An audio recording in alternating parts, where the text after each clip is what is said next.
Zeus.com audio kutubxonasi taqdim etadi. O'tkir Hoshimov. Nimadir bo'ldi. Hikoya. Azimjon eshikdan kirishi bilan gaz pechka duxovkasida nimadir pishirayotgan Gulchehrani ko'rdi. Terlab pishib kuymanayotgan xotinning yoniga bordi. Nima harakat? Nozima telefon qiluvdi, dedi Gulchehra boshini ko'tarib. Lo'ppi yuzi issiqdan anorday qizarib ketgan edi. Ertaga zagrit chiqarganmiz. Fayzulla aka aytibdi. Azimjon indamay yotoqqa kirdi. Shoshilmasdan yechindi. Nozima Gulchehraning qiz o'rtog'i, maktabdoshi. Azimjon Nozima bilan ham, uning universitetda ishlaydigan eri bilan ham xotin orqali tanishgan edi. Gulchehra o'rtog'imning baxti bor ekan, eri ishning ko'zini biladi deb ko'p gapirar. Ammo Azimjon Fayzullani davralarda 3-4 bor ko'rgan bo'lsa ham durustroq gaplashmagan edi. Ertaga dalaga chiqish bahonasida Fayzulla bilan ham suhbat bo'lishidan quvondi. Pijamasini kiyarkan oshxona tomonga qarab qichqirdi. Dalaga chiqsak nimada boramiz, Guli? Oshxonada allanima taraqladi. Gulchehra qo'lini kuydirib oldi shekilli, "Ha, o'lgurey" deb qo'ydi. Keyin asabiy tovushi eshitildi. "Nima dedingiz? Transport masalasi nima bo'ladi deyman?" Fayzulla aka mashina olibdi. Bu gal Gulchehraning ovozi xotirjam, hatto hiyla tantanali eshitildi. "Jiguli olishibdi." "Ha, shunaqami? Zo'r-ku." Azimjon o'ziga yaqin oilaning mashinali bo'lganidan quvondi. Chamasi bu fikr Gulchehraning ham xayolidan o'tgan bo'lsa kerak. Azimjon vannadan yuvinib chiqqanida xotin shundan gap ochdi. "Odamlar mashina olyapti. Siz Niluga tug'ilgan kuningga velosipedchi olib beraman deganingizga yarim yil bo'ldi. Bir yo'la kelasi tug'ilgan kuniga ola qolarsiz." Azimjon xotinning pichingiga hazil bilan javob qildi. "Ziyoni yo'q. Kutubxonachiligimga oladigan maoshim bilan ham mashina olsak bo'ladi. Hisoblab ko'rsam, birovning qozonidan ovqat yeb, birovning kiyimidan kiyib, 10 yil pul yig'sak, bemalol mashina olar ekanmiz." Gulchehra bir qadar yon berdi. Chog'i yotog'i bilan so'radi. "Oz-ozdan yig'ib borsak-chi?" "Unda 30 yil. Sizga gap bo'lsa." Gulchehra oshxona tomon o'tib borar ekan, bamayli xotir chekib o'tirgan erining yelkasiga tirsagi bilan beozor turtib o'tdi. Azimjon xotinning ko'nglidan g'ubor ko'tarilayotganidan quvonib, uning ketidan ergashdi. Ertalab Azimjon xotinning issiq nafasidan uyg'ondi. Gulchehra uning qulog'iga shivirlab gapirardi. Azimjon avvaliga uyqusirab hech narsani tushunmadi. "Nima?" dedi ko'zlarini arang ochib. Guldor xalat kiyib olgan Gulchehra yana Azimjonga egildi. Nafasi uning qulog'iga urildi. "Bo'ling, pastda Nozimalar kutib turishibdi." Yangi kelin kuyovlik paytlarida Gulchehra har kuni shunaqa quloqiga shivirlab uyg'otar, issiq nafasdan Azimjonning qitig'i kelar, butun vujudi jimirlashib ketar edi. Hozir ham Azimjon xotinning xalat ichidagi tiqmachoqdek gavdasiga qarab sho'xligi tutdi. "Namuncha vaqtli?" dedi iljayib. "Odamni mundoq suyulmang." Gulchehra sho'x burilib nari ketdi. "Ustingizdan sovuq suv quyib yubormay tag'in." Azimjon ildam turib maykachan balkonga chiqdi. Tong yorishgan, ammo ko'chada odamlar ko'rinmas. Ro'paradagi magazin oldida non mashinasi turar edi. Azimjon balkon panjarasini ushlab pastga qaradi-yu, podyezdga kiraverishda turgan sadaf rang Jiguliga ko'zi tushdi. Yengi kalta yo'l ko'ylak kiygan Fayzulla doka bilan mashinani artar, negadir yalpoq qora ko'zoynak taqib olgan edi. "Chiqmaysizmi?" dedi Azimjon turgan joyida baqirib. Fayzulla boshini ko'tarib qaradi-da, "Vaqt kelyapti" degandek vaqt ketyapti degandek bilagidagi soatga imo qildi. Azimjon yuvinib bo'lguncha Gulchehra ham kecha o'zi pishirgan pechenye bilan konserva, yana allanimalarni ipak to'r xaltaga joyladi. Er-xotin boshlashib pastga tushganlarida Fayzulla mashinaga suyanib sigaret tutatib turardi. U ko'zoynagini olib Azimjon bilan qo'l siqib ko'rishdi. "O'tiring" dedi o'ng tomondagi eshikni ko'rsatib. Azimjon Fayzullani anchadan beri ko'rmagan edi. Hozir uning hiyla qorayib ozganini payqadi. Peshonasidagi chiziqlar chuqurlashibdi, qarashlari horg'in. "Muborak bo'lsin" dedi Azimjon yaraqlab turgan mashinaga imo qilib. Fayzulla kamtarlik bilan bosh silkib qo'ydi. "Ha, endi." Azimjon orqa eshikni ochdi-da, burchakda o'tirgan Nozima bilan so'rashdi. Nozima tanga gulli sariq yengsiz ko'ylak kiyib olgan. Shuning uchun bo'lsa kerak, sepkilli yuzi, qizg'ish sochlari odatdagidek ko'zga yaqqol tashlanmas edi. Och qizil chiyduxoba qoplangan o'rindiqqa chiqib olgan 4 yashar Shuhrat orqa tomonda oyna tagiga o'rnatilgan, mashina yurganida boshini silkillatadigan paralon kuchukchani olmoqchi bo'lardi. Nozima esa o'g'ilchasining etagidan ushlab pastga tortardi. "Nilufar qani?" dedi Nozima Gulchehra bilan o'pishib ko'risharkan. "Niluni qishloqqa jo'natdik, buvisini oldiga", javob berdi Gulchehra dugonasining yoniga o'tirib. "Issiq kunda shaharda nima qiladi? Yangi mashinaning o'ziga xos hidi bo'ladi. Charim, yelim, yana allaqanday islar aralashib, g'alati yoqimli bo'y taratib turadi." Azimjon oldindagi o'rindiqqa Fayzullaning yoniga o'tirishi bilan avvalo shu bo'yni to'ydi. Eshikni tortgan edi, yengilgina qirs etib yopildi. "Portsigarga o'xshaydi", deb o'yladi.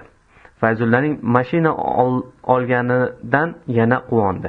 "Ketdikmi?" dedi Fayzulla orqada o'tirgan xotiniga qarab. "Qayoqqa yuramiz?" 28-ga qisqagina javob qildi hamon burchakda suyanib o'tirgan Nozima. "Sirdaryoga ketaverishda 28-chaqirimda zo'r bog' bor", dedi Fayzulla Azimjonning angrayib turganini ko'rib. Mashina qor ustida sirg'angan chanadek silliq yurib ketdi. Bir zumda shahar ko'chalari orqada qoldi. Mashina shovqinsiz shuvullab borar, yo'lning ikki chetida ufqgacha cho'zilib ketgan paxtazorlar ertalabki quyosh nurida to'q yashil tusda tovlanar, unda-munda yakkam-dukkam tutlar ko'rinib qolar. Olisda ufq etagida ketidan bir tutam charm ergashtirib traktor o'rmalab borar edi. Fayzulla radio qulog'ini buragan edi, dengiz shovqinidek ohang tarala boshladi. Qayerdadir o'qiganmi, eshitganmi, gapi Azimjonning xayoliga keldi. Mashina oliftagarchilik emas, ehtiyoj bo'lish kerak. To'g'rida, har bir oilaning uzog'ini yaqin qiladigan ulovi bo'lsa yaxshi-ku. Nozimaning keskin, ingichka tovushi uning xayolini to'zitib yubordi. "O'chiring ana u savilning ovozini. Nima balo, qulog'ingiz karmi?" Azimjon beixtiyor burilib qaradi. Nozimaning sepkilli yuzi yana ham qizarib ketgan, lablari asabiy titrab turardi. Fayzulla shosha-pisha radioni o'chirdi. Chehrasida horg'in, ma'yus ifoda paydo bo'ldi. Azimjon yumshoq o'rindiqda o'zini noqulay his qila boshladi. Yuragining bir chekkasida Fayzullaga achinishmi, qandaydir o'ng'aysizlikmi uyg'ondi. Biroq fikran qo'l siltadi. Birovning oilaviy ishiga aralashishga nima haqqing bor? Chorak soatchadan keyin mashina chapga, tuproq yo'lga burildi. Fayzulla mashinani jildirab yotgan ariqchadan avaylab o'tkazib, chang ko'tarmaslik uchun sekin haydab ketdi. 200 qadamcha yurgandan keyin Olmazor bog' ichiga kirdilar. Fayzulla mashinani chekkaroqdagi bir tup chinor tagida to'xtatdi. Oldima keyin tushdi. Shu ondayoq Azimjon dimog'ida juda tanish, qadrdon bir is tuydi. Beda bor ekan deb o'yladi u quvonib. Olmazor katta bo'lsa kerak, keti ko'rinmas, olmalar hali pishmagan, ammo shoxlari mo'l hosilni ko'tara olmay egilib turar. Daraxtlar ostiga sepilgan beda tizza baravar qulf urib yotar edi. Odatda erta tongda beda, ayniqsa o'tkir hid taratadi. Azimjon xuddi mast bo'lib qolgandek to'yib nafas ola boshladi. Fayzulla yukxonadan kattagina sholcha olib Olmazor ichiga sudrab ketdi. Azimjon uning bedani bosib yanchib borishidan og'rindi. "Shu yerga yozavermaysizmi?" dedi chinor tagiga imo qilib. "Mana bu yer tekisroq." Fayzulla sholchani kattakon olma tagiga yozdi. "Qaysi xo'jalikning bog'i bu?" deb so'radi Azimjon eski ko'rpachani quchoqlab borar ekan. Fayzulla yelka qisib qo'ydi. Nozima bilan Gulchehra darrov to'r xaltalarini tashmalab qolishdi. Shuhrat daraxtdagi mevalarni ko'rib, olma yeyman deb xarxasha qila boshladi. Fayzullalar termosda choy damlab olishgan ekan. Topgan tutganlarni o'rtaga qo'yib yonboshlab yotgancha nonushta qilishdi. "Anhor bo'yiga bormaymizmi?" dedi Fayzulla choydan keyin. Maslahat bilan erkaklar suv bo'yiga boradigan, xotinlar shu yerda qoladigan bo'lishdi. Anhor bog'ning yonidan o'tar ekan. Bedazorni chetlab sohilga borguncha Azimjonning shimi tizzasigacha jiqqa ho'l bo'lib ketdi. U shimining pochasini oyog'iga yopishtirayotgandan g'ash kelar. Ayni paytda huzur qilar, tanish beda hiddan rohatlanib, yosh bolalardek sakrab borar edi. "Mana Anhor", dedi Fayzulla, xuddi o'zining mulkini ko'rsatayotgandek tantanavor ohangda. "O'tiring." Azimjon erkaklab ketgan yalpizlar ustiga o'tirdi. Ko'ylagini yechib, o't ustiga tashladi. Badaniga darrov salqin shabnam nafasi tegdi. Kengligi 6-7 quloch keladigan anhor oqib yotar. Bu yer chuqur bo'lsa kerak, suv tekis, sokin, oynadek sathida qop-qora suzg'ichlar chaqqon suzib borar edi. Asosiy narsani unutibmiz-ku, dedi Fayzulla o'rnidan ildam turib. Men hozir u bedazorni sharqiratib yugurib ketdi. Sukunat cho'kdi. Shunaqangi sukunat cho'kdiki, Azimjon suv ustidan uchib o'tgan gunafsha rang qanotli ninachining ovozini ham aniq eshitgandek bo'ldi. Ko'nglida allanechuk sokin bir yengillik sezib, narigi sohilni tomosha qildi. Suvning u beti yassi edi. U yerda mollar suv ichsa kerak. Sohil chekka tuyoq izlari tushib qolgan, tezak sochilib yotardi. Sal nariroqda yong'oqqa ko'p marta mol bog'langan shekilli daraxt tanasi sarg'ayib, silliqlanib ketibdi. Azimjon jilmaygancha entikdi. Odamni baxtsiz qilish uchun arzimaydigan narsa. Uni baxtiyor etish uchun ko'p narsa kerak emas. Azimjon bu qadimdor manzaralarni ko'rib bolaligini esladi. Esladi-yu, ko'nglida qo'msashga o'xshagan bir tuyg'u uyg'ondi. Odatda odam bolaligi o'tgan joylarni tushida ko'rib, kechasi uyg'onib ketsa, anchagacha sog'inch o'ylar girdobiga g'arq bo'lib yotadi. Hozir u ham shunday bir holda edi. Uning bolaligi ham shahar chekkasidagi qishloqda kechgan. Ularning qishlog'idan ham shunaqa anhor o'qib o'tardi. Azimjon ancha paytgacha suzishni o'rgana olmagan. Bolalar 3 ta suzg'ichni tutib, suvga qo'shib ichib yuborsang suzog'ich bo'lasan deganda paqqos ishongan edi. Azimjon oilada kenja o'g'il bo'lgani uchunmi, mol holga qarash uning zimmasiga tushardi. O'zi ham sigir boqish, bahor yomg'iridan qo'pchigan o'tloqlarda chalqancha yotib olib, tubsiz osmonga tikilishni yaxshi ko'rardi. Ularning targ'il sigiri bo'lardi. Sersut, yuvosh sigir edi-yu, bir aybi bor edi. O'zini o'zi emib qo'yardi. 4 tala oyog'ini tarvaqaylatib yotgancha engashib o'zini o'zi emaverardi. Shuning uchun sigirning tumshug'iga yog'ochdan nayzador qilib 4 burchak chambarak ilib qo'yishar. Shunda sigir o'tlashga o'tlardi-yu, o'rgangan noma'qulchilikni qila olmas edi. Azimjon o'sha kunlarni eslab beixtiyor kulib yubordi. Bog' tomonda motor tovushi gurillab, xayoli bo'lindi. Zum o'tmay bir qo'lda konyak shishasi, bir qo'lda gazetdagi o'roqli allanlama ko'targan Fayzulla yaqin keldi. Gazetdagi o'roqli 2 ta kichkina plastmassa stakan, 4-5 ta shokolad konfetini oldi-da, shishani ochishga kirishdi. Suvga solmaysizmi, dedi Azimjon darrov ichkilikni boshlashni xohlamay.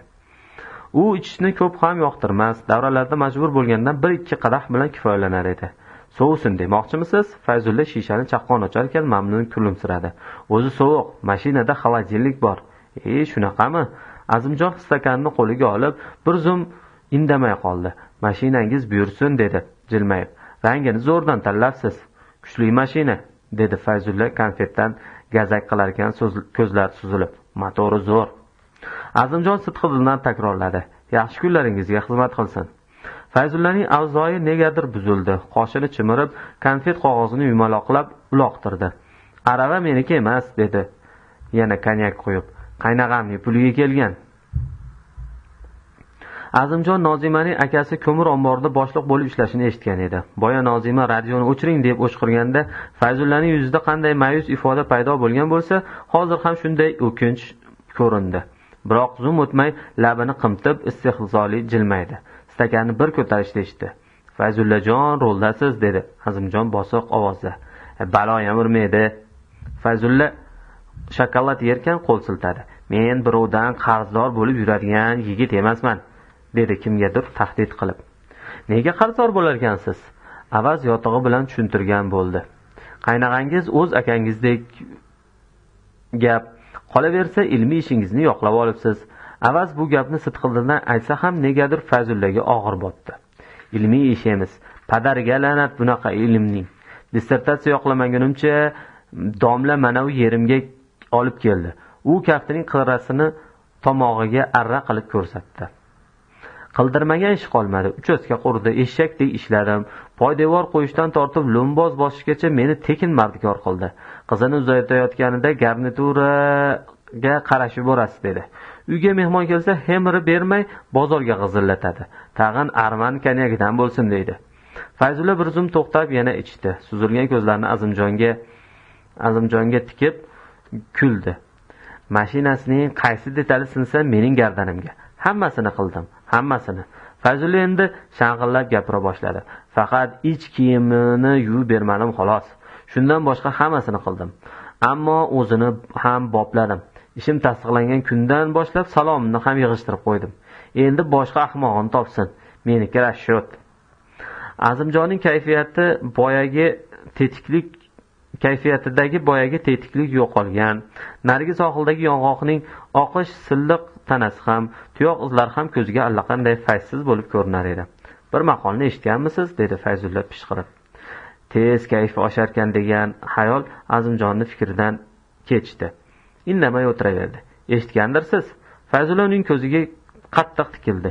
Ishim bitdi, eshagim loydan o'tdi degan gap bor. Mening ham eshagim loydan o'tib bo'ldi. Endi basharasiga ham qaramayman o'sha chala savod ustozning. Olmaysizmi buni? Rahmat. Azimjon konyakli stakanni o't ustiga qo'ydi. Qadriga yetmas ekansiz. Fayzulla chuqur nafas oldi-da, o'ziga tag'in konyak quydi. Belly Aist. Toza konyak. Oraga noqulay sukut cho'kdi. Ilmiy ishingiz nima mavzuda edi?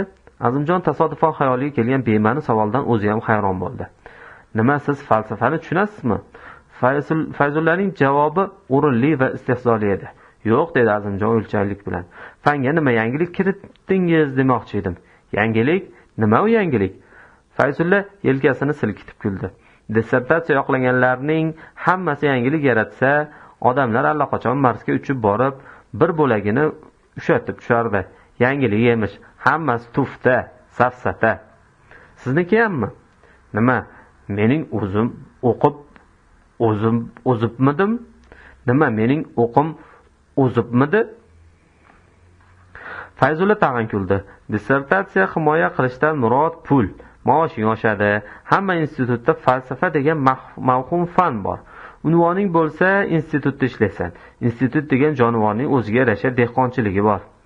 Azimjon ortiqcha gapga o'rin qoldirmaganini bilib, shoshilmay tuflisining paypog'ini yechdi. Isib ketdilarmi? Yo, gapim yoqmadimi? Dedi Fayzulla kulimsirab. Bir zum o'ylanib qoldi-da davom etdi. Darvoqe, eshak to'g'risida yana bitta maqol bor. Ishing bitguncha eshakni tog'a deysan.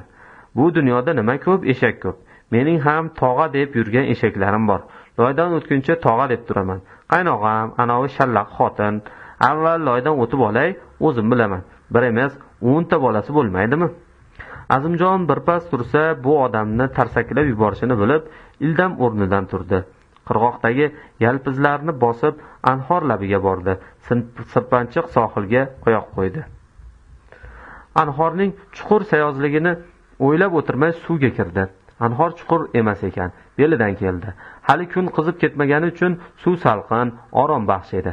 1-2 marta sho'ng'ib, ozgina suzib ko'rdi. Keyin sirpana sohilga chiqdi. Fayzulla hamon bir qo'lda shisha tutgan ko'yi cho'nqayib o'tirar, ikki yuzi qizarib ketgan edi. Azimjon indamay chetlab o'tdi. Olma panasiga o'tib artindi. Nariroqda daraxt soyasida turgan mashinaning ochiq eshigidan uxlab yotgan Shuhratjonning oyoqchalari ko'rinib turardi. Sholchadagi ko'rpacha ustida poxol panamasi bilan yuzini to'sib, oppoq sonlarini oftobga toblagancha Nozima yotar. Uning bosh tomonida Gulchehra bedidan chambarak to'qib o'tirar edi. Azimjon bostirib bormaslik uchun yo'talib qo'ydi. Gulchehra burilib qaradi. Nozimani turtdi shekilli, u erinibgina o'rnidan turdi.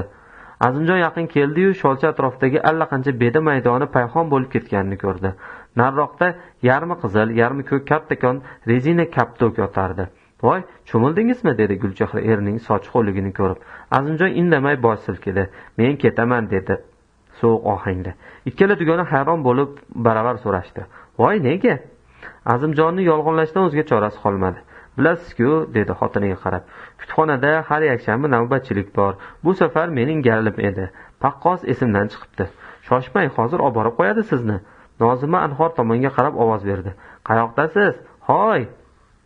Azimjon o'zbekning xotini erini "hoy" deb chaqirishini birinchi marta eshitishi edi. "Rahmat", dedi shosha-pisha. "O'zim yetib olaman. Fayzullajon jinday ichdilar. Shu gapni aytmasa bo'lar ekan. Saharlab turib zaharga ichmasa o'ladi bu go'rsoqda", dedi Nozima shang'illab. mis qozonga loy tuvoq deb o'yladi Azimjon g'ashlanib. Ikkovining tuprog'ini bir joydan olgan ekan. Tashvishlanmanglar, darrov yetib olaman, dedi-yu burilib ketayotgan edi, Nozima so'radi. Guli qoladi-ha? Gulchehra bir dugonasiga, bir o'ziga qarab turganini ko'rib Azimjon, albatta bahuzur dam olaveringlar degandek bo'ldi-yu, turoq yo'ldan tez-tez yurib katta ko'chaga chiqdi. Betonki yo'ldan ertalabdanoq issiq ho'r ko'tarilar, qilt etgan soya yo'q edi. Aksiga olib biron mashina to'xtamas, tezligini battar oshirib kelayotganga o'xshardi. U katta trassa chetidan ildamlab ketaverdi. Nihoyat kuzovga shag'al ortilgan zil vishillab to'xtadi. Gulchehra kechqurun eshikdan kirib kelishi bilan divanda oyog'ini chalishtirayotgan erini ko'rib hayron bo'ldi. "Ha, dejurlikka bormadingizmi?" "Yo'q." Azimjon bir lahza sukut saqlab, qandaydir ruhsiz ohangda so'radi. "Yaxshi dam oldinglarmi?" "Zo'r." Gulchehra orzumandlik bilan yengil xo'rsindi.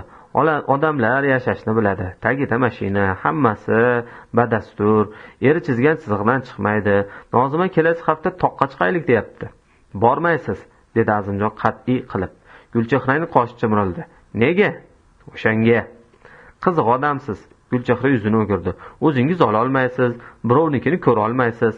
"Ha, men shunaqa baxil odamman, ichi qoraman."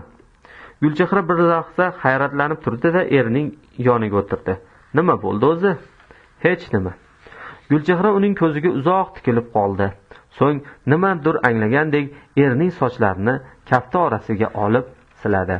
1974-yil